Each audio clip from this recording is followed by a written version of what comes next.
एक ऐसी खबर जिसने बंगाल की राजनीति को हिलाकर रख दिया है, जिसने हजारों बेरोजगार युवाओं के गुस्से को और भी ज्यादा भड़का दिया है। जब स्कूल सर्विस कमीशन यानी एसएससी ने आखिरकार जारी कर दी अयोग्य उम्मीदवारों की लिस्ट। जी हां, सुप्रीम कोर्ट की सख्त चेतावनी के बाद 1804 अयोग्य उम्मीदवारों के नाम सामने आ चुके हैं। और इतना ही नहीं, 7 और 14 सितंबर को होने वाली भर्ती परीक्षा से पहले 2300 से ज्यादा एडमिट कार्ड को भी रद्द कर दिया गया है। जरा सोचिए, साल 2016 की भर्ती परीक्षा जो पहले ही घोटाले की वजह से बदनाम हो चुकी थी, उसमें जिन लोगों को अयोग्य उम्मीदवार करार दिया गया था, वही लोग फिर से परीक्षा देने पहुंच गए थे। और एसएससी ने अगर एडमिट कार्ड चेक नहीं किए होते तो ये अयोग्य उम्मीदवार दोबारा शिक्षक बनकर बच्चों के भविष्य से खेलते। सुप्रीम कोर्ट ने साफ कहा था, किसी भी हालत में अयोग्य उम्मीदवारों को परीक्षा में बैठने की इजाजत नहीं दी जाएगी। और कोर्ट की इस चेतावनी के बाद एसएससी हरकत में आया। लेकिन बड़ा सवाल यह है कि एसएससी ने अब तक क्या किया था? अगर ये लिस्ट पहले से ही थी तो क्यों इसे हाई कोर्ट और सुप्रीम कोर्ट में पहले ही नहीं सौंपा गया? बेरोजगार योग्य अभ्यर्थियों का भविष्य क्यों बर्बाद किया गया?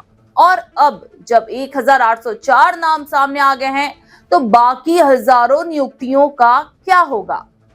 एसएससी के चेयरमैन सिद्धार्थ मजूमदार ने साफ कहा है कि जिनके एडमिट कार्ड रद्द कर दिए गए हैं, उन्हें किसी भी परीक्षा केंद्र में एंट्री नहीं मिलेगी। और अगर कोई अयोग्य उम्मीदवार परीक्षा में बैठ भी गया तो उसकी कॉपी सीधी रद्द कर दी जाएगी। लेकिन बेरोजगार छात्रों का गुस्सा शांत नहीं हो रहा है। अयोग्य अभ्यर्थी कह रहे हैं, राज्य को हमें नौकरी वापस करनी ही होगी। हम इस लिस्ट के साथ फिर से सुप्रीम कोर्ट जाएंगे। उधर राजनीति भी गर्मा गई है।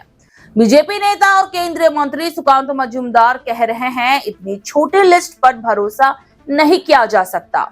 एसएससी अब भी खेल खेल रहा है, जबकि राज्य के शिक्षा मंत्री ब्रत्य बसु का कहना है कि सुप्रीम कोर्ट जो कह रहा है वही किया जा रहा है।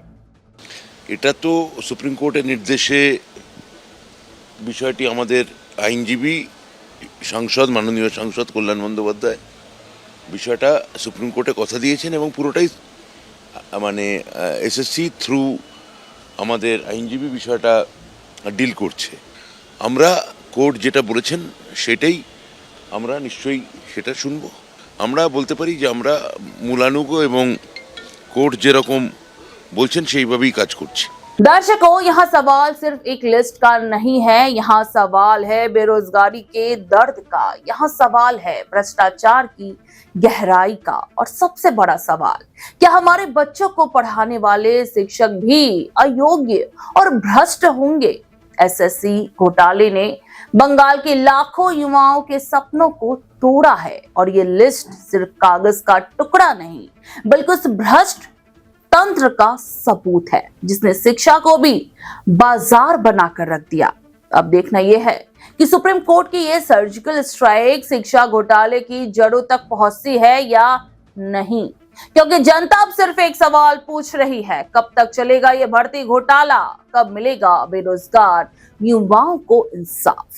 क्या आप बनना चाहते हैं एक प्रोफेशनल ब्यूटी एक्सपर्ट? तो अब आपके लिए है एक गोल्डन अपॉर्चुनिटी जो बदल सकता है आपका करियर और आपकी जिंदगी। Rubina Kazi salon and academy एक ऐसा नाम है जो आपको दे रहा है professional training, beautician, skin, hair, cosmetology के हर कोर्स में।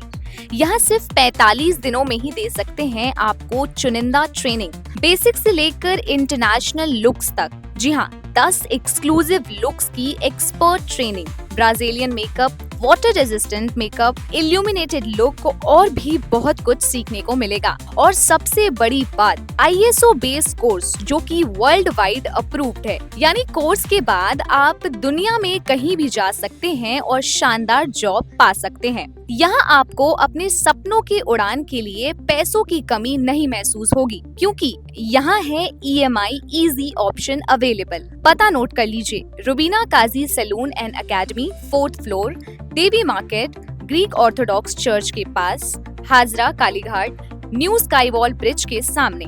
तो इंतजार किस बात का, आज ही जुड़िए रुबीना काजी एकेडमी से और बनाइए अपना फ्यूचर और भी ज्यादा ब्राइट। सीट सीमित है, तुरंत संपर्क करें इस नंबर पर।